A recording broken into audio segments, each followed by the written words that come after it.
जय हिंद। मैं हवलदार नारायण सनगर आज आपके साथ कंसिस्टेंसी के ऊपर बात करूंगा।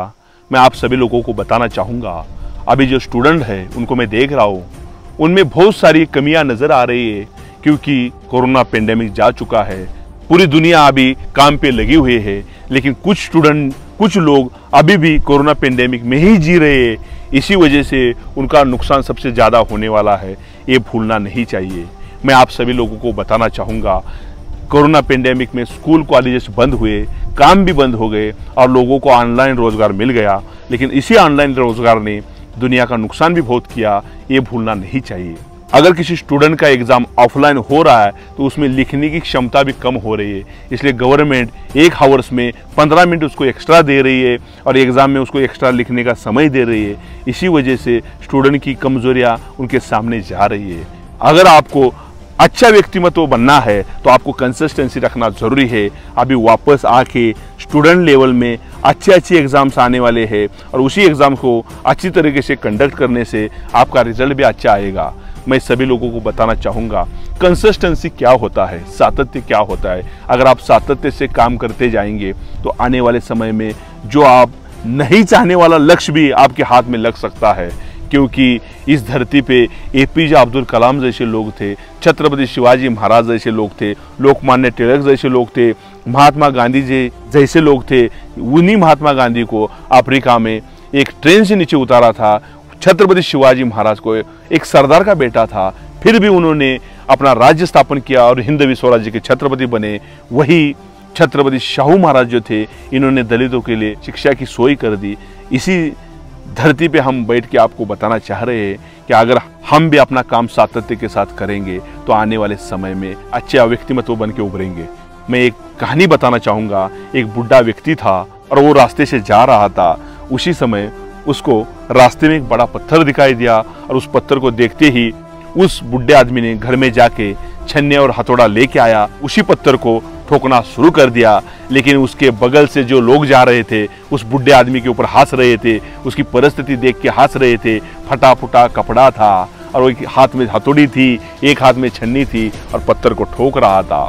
तब लोग उसको हंस रहे थे, कुछ इंजीनियर भी उनके पास से जाके हंस रहे थे। उसी में से एक स्टूडेंट ने उनको बोला, हे बाबा, तुम क्या कर रहे हो, किस लिए पत्थर को ठोक रहे हैं? ये पत्थर तुम्हारे हाथों से टूटेगा नहीं, ये सबसे बड़ा पत्थर है। तुम क्यों कोशिश कर रहे हैं? इसमें आपको नाकामी ही आएगी, आप इसको मत करिए। ये बुढ़ा आदमी घर चला गया और रात को सोचता रहा, ये लोगों ने अच्छा बोला है। लेकिन 4 बजे उसकी नींद खुली, तभी फिर हाथ में हथौड़ी ली और छन्नी लेके फिर उस पत्थर के पास चला गया। उस पत्थर को फिर ठोकना शुरू कर दिया।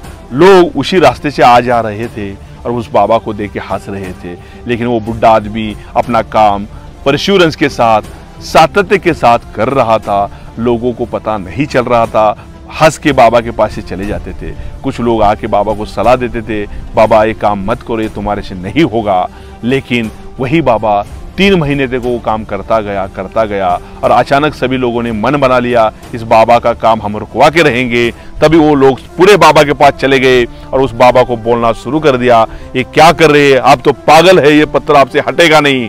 जैसे उन्होंने बोला और पीछे मुड़ कर दिया, उसी समय धाड़ से आवाज आया और वो पत्थर टूट गया।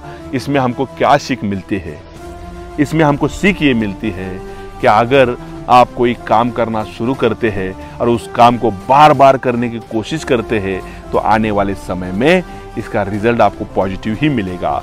ऐसे ही स्टूडेंट का भी काम है। अभी कोरोना पेंडेमिक होके गया है, अभी ऑनलाइन से ऑफलाइन में सब स्टूडेंट आ गए हैं, तो आपने इसी समय कंसिस्टेंसी के साथ काम करना जरूरी है, कंसिस्टेंसी के साथ पढ़ाई करना जरूरी है। अगर ये आप काम करते हैं तो आने वाले समय में आपका रिजल्ट भी अच्छा आएगा और इस बाबा की तरह आपके हाथ में जीत मिलेगी। आपके ऊपर लोग आज हंसेंगे, उनको हंसने दीजिए, क्योंकि हंसने वालों के ऊपर ही इतिहास बनता है। इस बात को नहीं भूलना चाहिए, क्योंकि इसी धरती पे आज यहाँ बैठे हैं, यहाँ छत्रपति शिवाजी महाराज का भी कभी ना कभी वास हुआ है। ऐसी जगह पे मैं बैठा हूँ और आज आप सभी लोगों को कहने की कोशिश कर रहा हूँ, क्योंकि आज ये ज़रूरी है, क्योंकि लोगों की परिस्थिति बहुत बेकार चल रही है। सोशल मीडिया का यूज़ सबसे ज़्यादा खतरनाक तरीके से हो रहा है।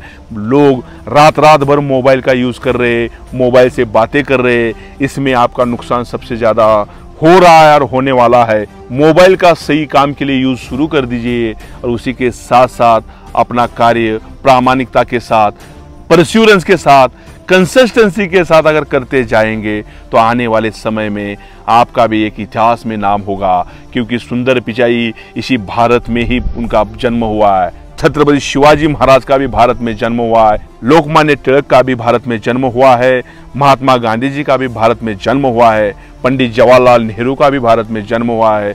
ऐसे महान व्यक्तिमत्व इस भारत ने दिए हैं। मैं सभी लोगों को इतना कहना चाहूँगा, इन लोगों का इतिहास अगर आप पढ़ेंगे, इनका कार्य जो है कंसिस्टेंसी के साथ किया हुआ हमको नजर आएगा और इनके कार्य को हम पढ़ते हैं तो आने वाले समय में इनकी कॉपी पेस्ट करने की कोशिश करेंगे तो कम से कम इनके जैसे तो नहीं बन पाएंगे, लेकिन अपने देश को एक महाशक्तिशाली बनाने में अपना इतना योगदान तो जरूर रहेगा। तो सभी लोगों को मैं इतना कहना चाहूँगा, उस बाबा की तरह, वो एक अच्छे इंसान की तरह, इस महात्मा लोगों की तरह कंसिस्टेंसी के साथ कार्य करना शुरू करिए। आने वाले समय में रिजल्ट अच्छा आएगा और इस देश को महाशक्तिशाली बनाने में आपका, हमारा सभी का हाथ होगा और भारत एक जागतिक महासत्ता बना हुआ नजर आएगा। इतना ही कहता हूं और मैं रुकता हूं। जय हिंद, जय भारत।